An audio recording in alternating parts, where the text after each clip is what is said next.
Good morning, dear students. I am Professor Madhvi Thirani from Department of Commerce, and today we are going to discuss the working capital management, that is WCM. So let's go and let's understand what you mean by working capital management and why there is a need to understand the working capital management. So if we start with working capital management,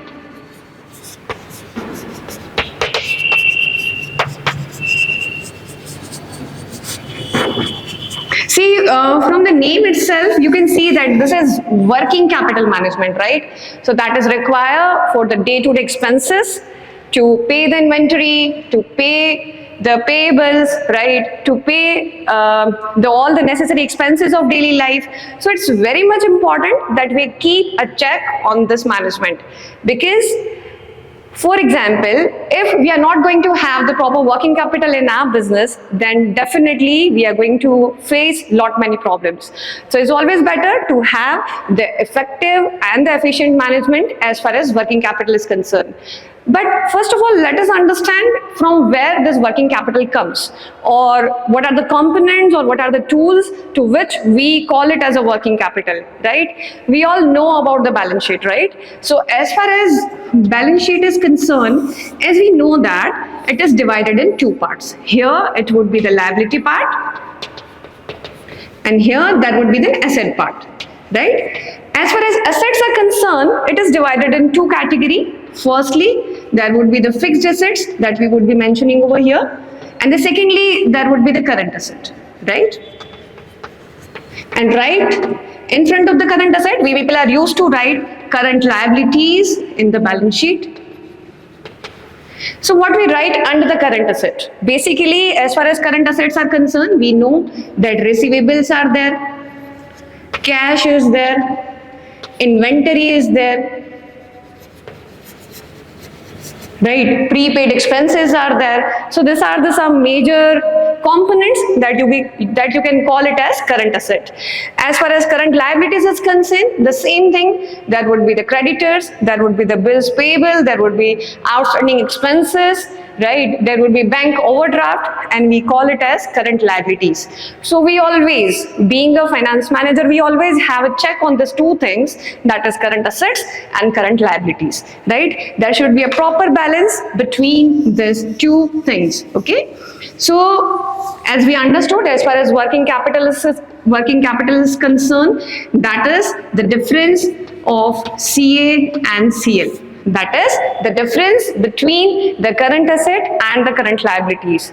So always we have to make sure the current assets are more than the current liabilities, because from the current assets onwards, we are supposed to pay the current liabilities. So we are supposed to make sure that we are good with this part, right? Now, how to know that what kind of amount is required in this current assets, right? See, as far as selling of goods is concerned, it's not possible that we would be selling the goods on cash, right? All the time we would be having the cash transactions. We have to sell the goods on the credit terms as well, right? So as far as credit terms are concerned, of course, we are creating the debtors, right? What we are doing, we are creating the debtors.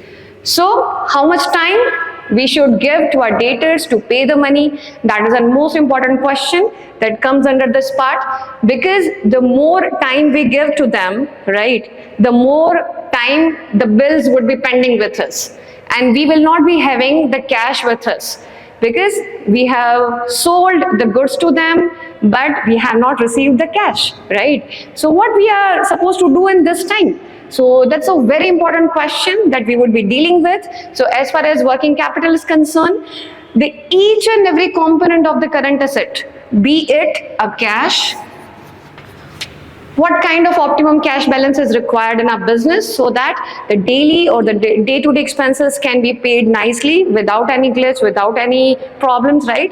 So the cash amount, as I told, the debtors, right, or you can say the bills receivable, what time we people are supposed to give to them so that the timely we can receive all the amount with us, right? Apart from that, the very, very important component of the current asset is the stock, right? If I talk about the stock, it could be in the form of raw material, it could be in the form of work in progress, or it could be finished good as well, right? So what kind of or what amount of stock we are supposed to keep with us? Because as far as stock is concerned, we have a mentality that the more stock we are going to have, the more better situations we would be. But nothing like that, right? So it's a kind of investment that we are doing, right? So we have to make sure that the investment should be ideal enough.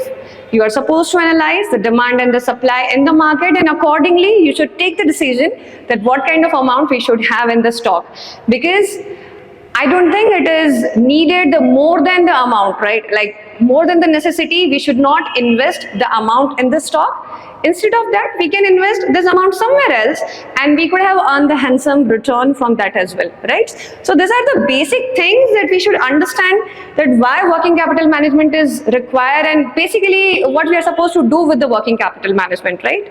Apart from that, as far as working capital management is concerned, it is a very, very important part of the financial management, right? Because in the financial management, we understood that mainly three important decisions are there. The very first one is investment decision. The second one is financing decision. And the third one is dividend decision. These are the three important pillars, or I would say the three important finance decisions are there. Now, where does working capital comes under this financial management? Then financial management, as we can see here, the investment decision. The investment decision is divided in two parts. Either the investment can go for the long term, or the investment decision can go for the short term as well, right? So as far as this short term investment decision is concerned, it is known as working capital management. So basically you are doing the working capital, so ultimately you are doing the financial management as well. So you are supposed to be very careful, very cautious. You are supposed to deal with the previous data, you need to concern the other members of your department, right? And then only you should take the decision. Because finance is a thing, once you have taken the decision, you cannot take back your funds, right? So before investing or before deciding anything, we have to be very, very careful. So now we would be continuing with the working capital techniques as well, but that we would be continuing in the next lecture. Thank you so much.